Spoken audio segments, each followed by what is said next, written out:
Welcome back, fellow nostalgia seekers. This is Howlin' Through Neo Tokyo, where we hold on for dear life as master mangaka Katsuhiro Otomo takes us on a wild ride through the perilous streets of a city where psychokinetic wonders wait around every corner. Today, we'll be going through chapters 27 through 30.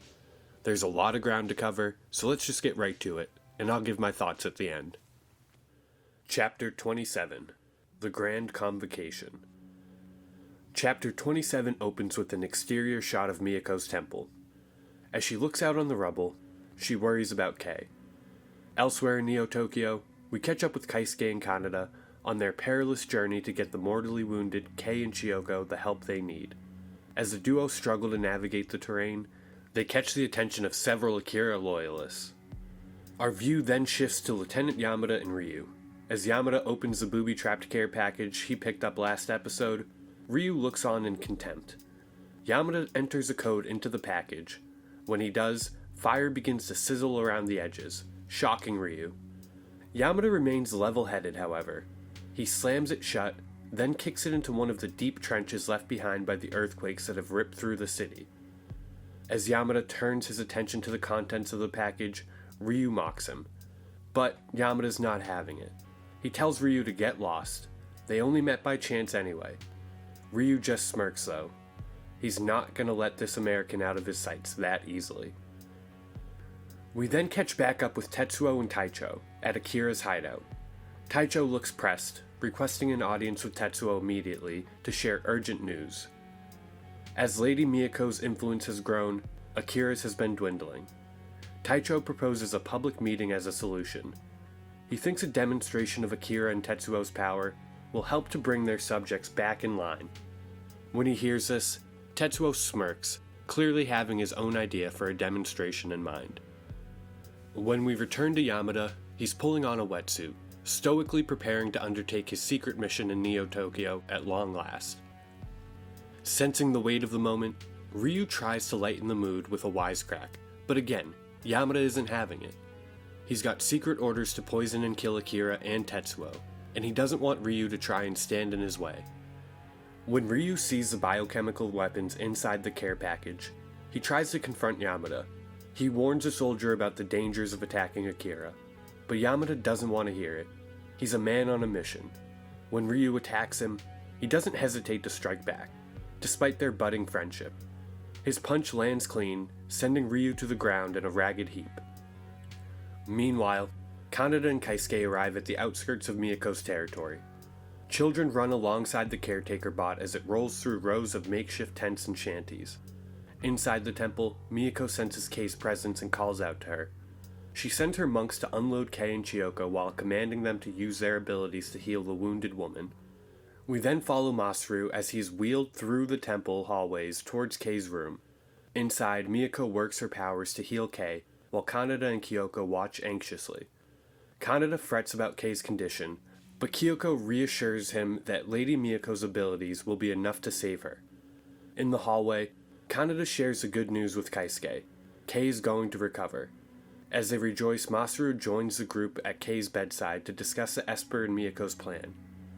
Despite her fragile state, Kei remains an important figure, a powerful conduit for telekinetic abilities. The group decides it's time to put their secret plan into action, knowing Tetsuo's strength is growing. Outside the temple, children climb all over the caretaker bot. Kaneda and Keisuke scold them, shooing them away. The kids leave reluctantly, throwing insults over their shoulders, the spitting image of the capsule gang before Akira's awakening. Just as things calm down, Joker arrives, furious that Kaneda wrecked one of his bikes. The tension dissolves into comic relief when Kaneda takes off running, leaving Keisuke to deal with the fallout. The scene then shifts to Akira's territory, where his followers are tagging walls with announcements of the Grand Convocation. At the old Olympic Stadium, Taicho oversees preparations, while Sear's telekinetic message echoes across the city. The convocation is mandatory, and everyone must attend. We see that the message even reached Kaneda and the others in Miyako's temple, as workers assemble a wooden platform for the event. As the final touches come together, we see that Taicho's even figured out a way to ignite the Olympic torch. In the next panels, Akira's armed enforcers patrol the streets, rounding up residents. We then see the results of their efforts as crowds flood the stadium, fireworks bursting overhead, signaling the grand convocation's commencement. As the MC tests the microphone, the crowd's reaction shows us that even such an innocuous thing as harnessing a tiny supply of electricity is a calculated show of power in this world. With much fanfare from the MC, Akira then makes his arrival. He rides a palanquin carried by a legion of men in white t-shirts and red headbands. Atop, his name is etched out in neon lights. His military code name, 28, painted in red below. Tetsuo leads the way through the crowd as Akira is showered with requests from his devotees. Amongst the crowd of fervent supporters, we catch up with Lieutenant Yamada. He moves through the throng, looking for an opportunity, some vantage point from which he can strike Akira. His attention fixed elsewhere, he finds himself running straight into a gut punch from Ryu. Ryu playfully taunts him as he stands bent double. Yamada vows retribution, but Ryu laughs him off. In his mind, his stopping Yamada just made him one of the good guys. He knows all too well what Akira is capable of once set off. The fanfare continues as Akira enters the stadium. Once on stage, the crowd erupts before our perspective is taken to an American military vessel off the coast. Aboard the vessel, Dr. Dubrovsky and Professor Bernardi sit solemnly until their attention is roused. In the last chapter, Tetsuo's attack left Dr. Hawk in critical condition. It appears that the Admiral doesn't believe Tetsuo was able to slip aboard and cause the explosion, instead blaming it on faulty electrical caused by the explosion above deck. He tells them to get some rest, insisting their stress levels cause them to jump to insane conclusions on the matter. At the Grand Convocation, the Olympic torch burns furiously, Akira's name emblazoned beneath it in dripping red paint. There's a brief musical detour that accompanies shots of the crowd at large. We see Akira loyalists doling out food to the masses as the band plays in the torchlight. In a neighboring building, we catch up with Yamada and Ryu. Ryu watches the convocation in the distance as Yamada tries to break down the door of the room he's locked in. As one of Akira's henchmen showcases his minor telekinetic powers, Taicho quietly urges Tetsuo to give the audience a true display of power. Tetsuo nonchalantly agrees, a smirk on his face that indicates he has a plan in place. We then get this awesome panel of Tetsuo taking center stage, cape billowing behind him. Overhead, the moon shines brightly against a nebulous black sky. Tetsuo fixes his gaze on the moon. We then get another series of beautiful panels as our perspective moves out to show the moon high above the stadium. There's then a full 2-page layout of Tetsuo floating in front of the moon, showing its craggy surface in great detail. When Tetsuo touches down on the moon's surface, he channels his telekinetic powers, the force of which causes a great disturbance, sending a column of rocks and dirt high above the surface. Back on Earth, we see several shots of scientists reacting to the disruption, showing the magnitude of power on display. On the moon, we see the massive crater forming around the column before it eventually explodes. Tetsuo rides a giant chunk of the moon as he watches the rest get pulled down into the Earth's atmosphere. We follow the burning debris path as it hurtles down towards the Earth's surface, battering it. Waves begin to crash down furiously as lightning lights up the sky. As a storm bears down over the crowd, they marvel at the power on display. As Akira is swept off stage, lightning strikes the stadium, starting a fire. Nearby, the building Ryu holed up in crumbles, leaving him buried in the wreckage. The chapter ends with another lightning strike destroying the stage and the stadium, the MC getting caught in its wake. Chapter 28, Swept Away. Chapter 28 opens with Tetsuo touching down on Earth. His immense power causes dust clouds to kick up all around him as he approaches Akira to report a job well done. The storm rages through the city. It appears Tetsuo caused yet another tsunami as floodwaters rush through the streets, sweeping cars, debris, and people away. In Miyako's temple, the lady mourns over Tetsuo's partial destruction of the moon. There's fear on her face as she and the Espers marvel at the rapid growth of his powers. It seems this act forced their hands. Despite Kei's fragile state, Miyako is adamant they move forward with their plan immediately. Masaru objects, but Kyoko sways him. There's no telling how Tetsuo's next release of power might influence Akira. It's something they can't risk. Tetsuo's powers have grown too quickly. He's not going to be able to control them for long. We then get another awesome outer space panel where we see the moon orbiting Earth. The debris from Tetsuo's crater now circles it like a ring. When we catch up with Kaneda, he's down in the subway with Keisuke and Joker. As a way to repay Joker for the motorcycles, Kaneda decided to show him the flying platforms he found last episode. As he and Joker quibble over the quality of the haul, Keisuke tries to get their attention. Water's begun to flood the tunnel, and he's the only one who seems to notice. Just as Joker has his hands around Kaneda's throat, the roar of rushing water fills the tunnels. They flee as a torrent bears down on them. Kaneda and Keisuke nearly make it, but their effort isn't enough. They end up engulfed in the water after a humorous exchange where Keisuke refuses to jump off the bike so it's light enough for Kaneda to escape alone. As the water subsides, we see they luckily survived. Underground during the convocation, they have no idea what caused the flood, but they sense something suspicious about it. Something extraordinary must have occurred above ground to cause something like that. We then cut back to Kei, who has recovered from her injuries. As she looks out on the pitch-black sky, Lady Miyako checks in on her. Miyako takes the time to fill Kei in on Tetsuo's recent destruction of the moon. Miyako then pitches her plan to Kei, outlining the urgency because of Tetsuo's power surge. Because his mind isn't yet controlled by the power, she thinks they can use him as a weapon to kill Akira. In order to do that, she, Kyoko, and Masaru need to use Kei as a vessel to combine their powers. It's risky, but time's running out. As Tetsuo's powers continue to grow, they will consume everything human about him, his ego, his personality, just like it did with Akira. When this happens, it will be catastrophic. Tetsuo will be nothing but a vessel for his power, responding to whatever stimulus he encounters.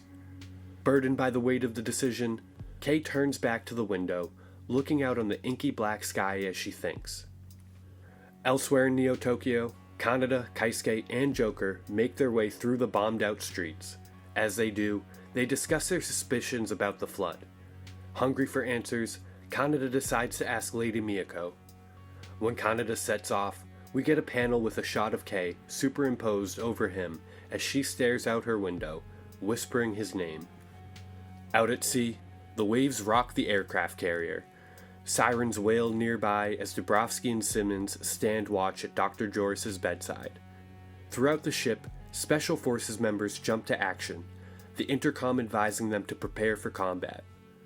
When we see the Admiral, he continues to dismiss the scientists' warning about this military operation. The doctors persist, wanting to minimize the casualties. The Admiral shows us a lot about his mindset here, as he feels it's a soldier's duty to follow orders, no matter the risk. To him, the reward of completing the operation is enough to offset any casualty count. That in mind, the soldiers plan their rendezvous with Yamada in order to execute their operation to kill Akira. We then see fallout from the storm at the Olympic Stadium, the new Akira hideout. It seems the display worked, as the Loyalists discuss erecting a monument on the site to commemorate the moment. As they talk, Taicho notices that Tetsuo wandered off into the darkened hallways. Afraid of the noises he hears in that direction, Taicho sends one of the flunkies to check on him. When Tetsuo finally comes into focus, it's a grotesque scene. His arms bloated, flesh sloughing off as if trying to escape from his body. In the shadowy hall, the terror in his eyes is even more striking. The Loyalist backs away in terror, giving Tetsuo time to cover his arm with his cape before stepping into the light. Sweat pours down his face, but he still denies that anything is wrong. As he does, a semi-transparent image of the wrecked moon gets superimposed over him. This then transitions to a shot of the moon in the sky as Kaneda catches his first glimpse of the hole in it. Rage spreads across his face as he puts two and two together, realizing Tetsuo had to be behind an act of that magnitude. Back at his base, Colonel Shikishima receives bad news from the doctor. Someone's trying to hack into Soul's laser cannon. They've already broken through the first layer of defense, but the doctor thinks he can buy the Colonel 3 days before they breach the system entirely. With that in mind, the Colonel sets off in a hurry to take care of the monsters he's created, his window of opportunity quickly dwindling. Out at sea, we see the Special Operations helicopter lift off as the Admiral and remaining rogue scholars watch on. Aboard the helicopter, the men psych themselves up for the mission, realizing the massive risk of their undertaking. Kaneda then arrives at Miyako's temple. A couple of monks tell him that Miyako's residing over Kei's ritualistic purification, which worries him. He forces his way past the monks in search of her. We then get a scene of a placid Kei exiting a bath. As Lady Miyako offers her a towel, she commends her for agreeing to act as a medium in their plan. They both vow to do their best despite the risks. Nearby, Kyoko and Masaru discuss the symbolism of the ritual, saying it only serves as a formality to prove her desire to focus on their task. Just then, Kaneda barges in typical Kaneda fashion. Sensing the gravity of the situation, Miyako orders her monks to unhand him. They then leave Kaneda and Kei to talk alone. Kaneda has vengeance on his mind, laying out his own semblance of a plan to corner Tetsuo. But Kei doesn't bite. She instead disarms him by asking him to stay the night with her. Kaneda's shocked, but it doesn't take him long to oblige. He soon takes her face in his hands and they kiss. This should be a big moment for our boy, but he senses something wrong with her. He pulls back, trying to figure it out.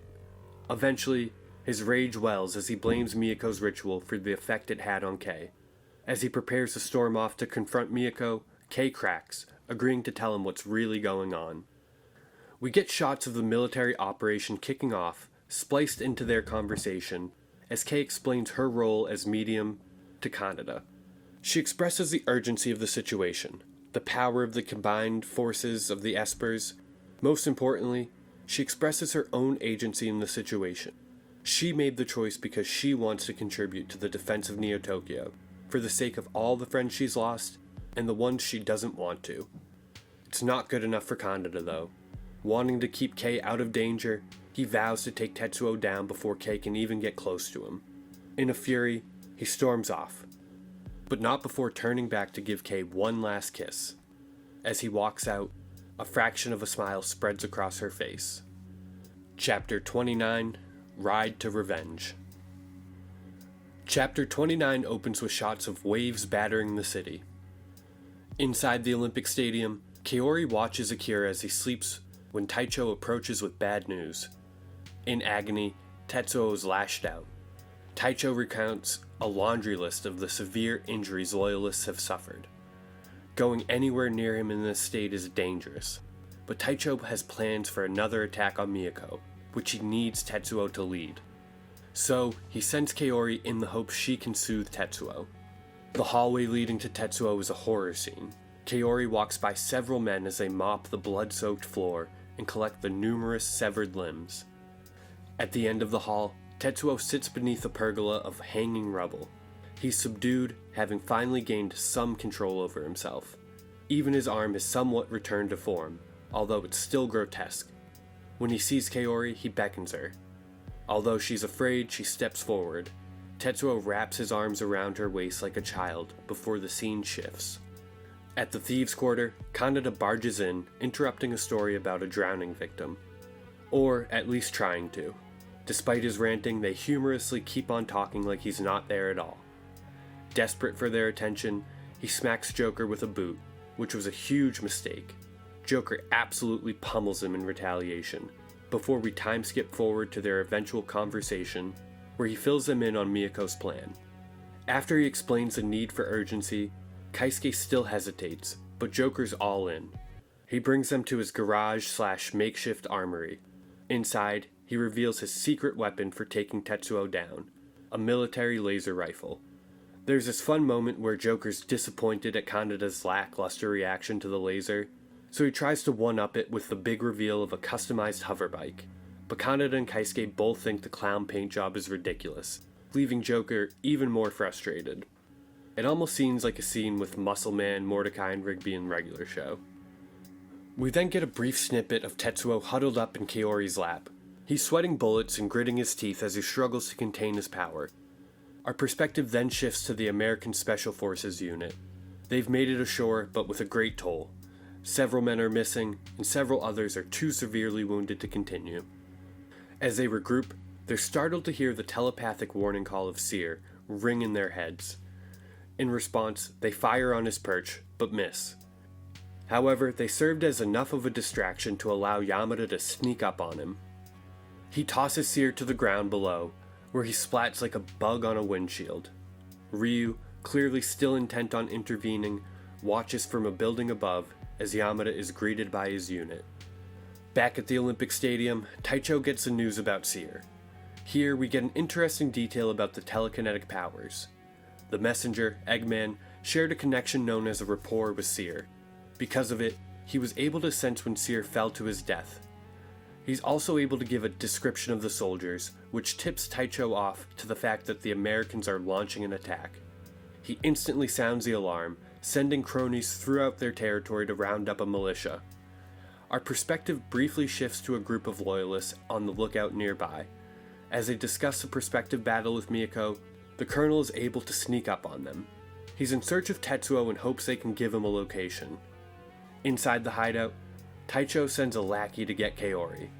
He enters tentatively, being greeted with a sleeping Kaori and a terrifying-looking Tetsuo, his arm rebelling against him once again. When we cut away, we catch up with Kaneda at the Thieves' Quarter. The men arm themselves as they go over the numbers of combatants, as well as the terrain they're likely to face. When Kaneda orders them to move out, however, he's met with resistance. They want a concrete plan, which apparently Joker is off somewhere conjuring. But Kaneda is the only one who's aware of the true urgency of the situation, of the fact that no plan could prepare them for what's in store. Impatient, he storms out, Kaisuke at his side. They head to Joker's workshop, where he starts prodding Joker to get his flying platform ready to go into battle. When we return to the American aircraft carrier, we see several of the rogue scholars boarding the dirigible as Dr. Joris mans the control center. On the bridge, the Admiral gets news on their attempt to crack into Sol's targeting system. He's not pleased by the news of the Colonel's counter-defense. Aboard the dirigible, we see Simmons being sealed in. Simmons laments being the only one going, but Bernardi explains that he has to go by himself. He feels all their lives might be in peril. The others watch as the dirigible takes off. Back at the Olympic site, we catch up with the Loyalist flunky as he goes to check on Tetsuo. As he takes a tentative step, the ground beneath him begins to crumble. Out pop dozens of wires like tendrils, sending the man flying into the air as Taicho watches in terror. The ground then gives way entirely to the fleshy mechanical mass of Tetsuo's body, growing out of control due to his powers. Taicho flees in horror as Tetsuo blasts through the roof of the building. Colonel Shikishima looks on from the opposite side of the stadium. As he does, wires begin to push through the ground at his feet. When he looks up, he sees wires flooding into the room from all angles.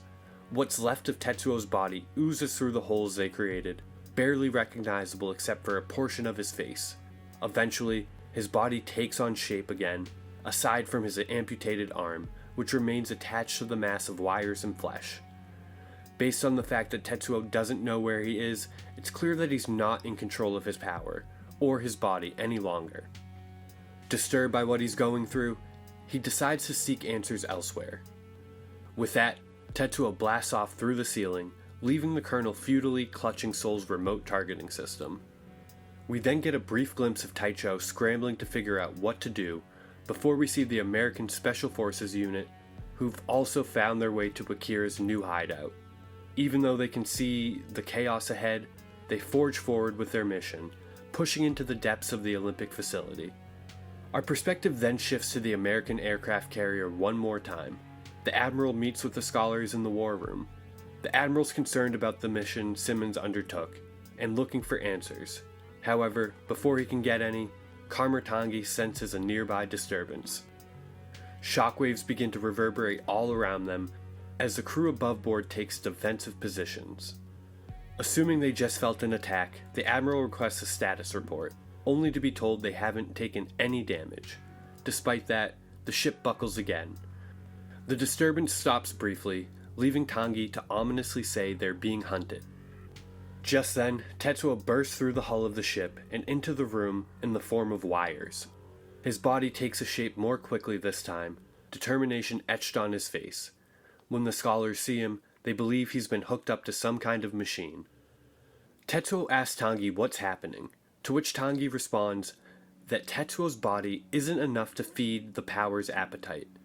So, it's seeking to absorb as many other power sources as possible, in order to escape the limitations Tetsuo presents to it. When Tetsuo protests, the Admiral fires a shot into his chest. When it hits, Tetsuo bursts out into ominous laughter, his body morphing grotesquely once again. Chapter 30, Arms Race. Chapter 30 opens where the last one left off. To the American surprise, Tetsuo retreats from the war room rather than attack. However, it seems his focus only shifted, as the ship's engine soon comes to a halt. An emergency alert comes through to the Admiral shortly after, saying they've completely lost control of the ship. The Admiral leaves the scholars behind as he goes to assess the threat. At this point, all hell breaks loose, as one of the nuclear missiles aboard the ship fires seemingly of its own accord. The missile explodes in the sky, creating a ball of fire brighter than the sun. As a mushroom cloud forms, Tetsuo lands on the bow of the ship. At this point, several fighter jets return from a training mission, upon which they lost communication when the ship's controls went down. At the same time, the Admiral gets word below deck that Tetsuo's to blame for the ship shutdown. Way to finally get your head out of the sand there, buddy. Above deck, we get this series of great panels as the jets approach, cruising low over Tetsuo's head. Taking this low pass as a threat, Tetsuo trains his sight on the jets while the Admiral monitors from the bridge. When he spots Tetsuo, he puts out the order to attack, but Tetsuo flies into the sky before any action can be taken. The fighter pilots, unable to detect Tetsuo, are caught unaware by him when he appears in their flight path. Tetsuo shoots a wire out like a tentacle, latching onto one of the planes before they even see him. With his power now focused on absorbing the fighter jet, the ship's power is able to come back on. The moment it does, the bridge attempts to call the jets off. However, seeing the monumental threat Tetsuo poses, the Admiral orders the plane he's aboard to be shot down. We see Tetsuo, now completely attached to the plane and controlling it, as the missiles target him. The first missile's off target, exploding nearby. This prompts Tetsuo to turn the plane around and prepare to swan dive the ship. He fires off a missile of his own, hitting the communications tower. In response, the Admiral orders all of the ship's weapons to be fired at Tetsuo at once. Fires rage on deck as Kei arrives on the scene, the combined powers of Miyako and the Espers at her disposal. She watches as missiles launch towards the joyriding Tetsuo. The first barrage misses, allowing him to make another approach on the ship. Machine gun fire hits the plane as he barrels towards the ship, causing him to land in a heap of fiery wreckage. Even still, Tetsuo walks out of the blast unscathed, aside from the seething mass of wires and flesh encroaching the entire side of his face. Tetsuo laughs as he approaches Kei, sarcastically calling their showdown a meeting of the minds. Kei hesitates, worried about the potential casualties of Tetsuo's power. That hesitation was just enough to give him an opening. He sent wires up through the ground beneath Kei, ensnaring her. Panic overcomes her, leaving her trapped mentally as well, unable to move as a volley of missiles hone in on her location. Just in time, Kei's able to concentrate her mind, using her borrowed powers to not only deflect the missiles, but send them right at Tetsuo. He's caught flat-footed, getting absolutely scorched in the explosion. However, he's still alive. He sneers as he walks Kei down, hungry for payback. He used his powers to send a fighter jet right at Kei, where she's still trapped by the wires. However, this time she doesn't falter. Instead, it's Tetsuo whose body betrays him. Kei gets just enough time to use her powers to teleport back to Miyako's temple.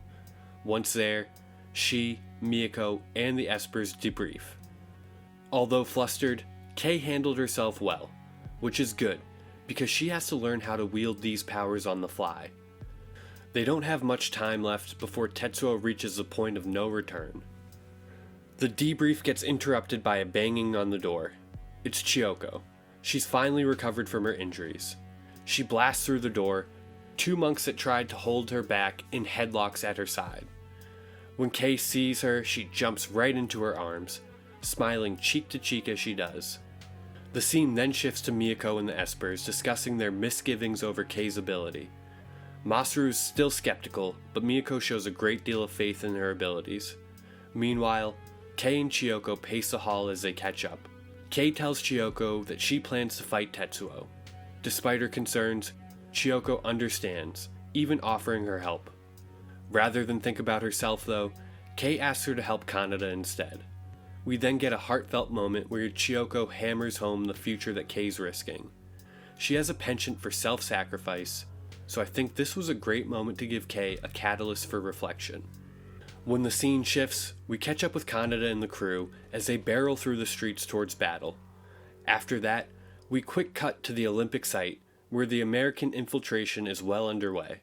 The Loyalists don't put up much of a fight, but then the Americans run into the Eggman, the psychokinetic cultist from earlier. He recognizes Yamada from his encounter with Seer, and he wants revenge. Yamada orders his men to fire. The men are relieved when the bullets appear to hit home, but then one of them turns red and collapses. As the smoke clears, we see the Eggman completely unscathed, using his powers to crush the soldier's heart from across the room. Down the hall, Akira sleeps as Taicho stands over him. Taicho can sense the walls closing in on him, and takes a moment to reflect, ultimately deciding he won't go down without a fight. As he does, Akira wakes up, awash in the glow of his power. He looks at Taicho with his eerie blank stare, his thoughts ineffable. We get a brief glimpse of Kaori as she stumbles upon the incapacitated Tetsuo, who barely made it back before his powers faltered completely. In the final series of panels, we see Kaneda in the gunner seat of the repurposed caretaker bot. A swarm of motorcycles circle around him as he gives the order to attack the Olympic facility.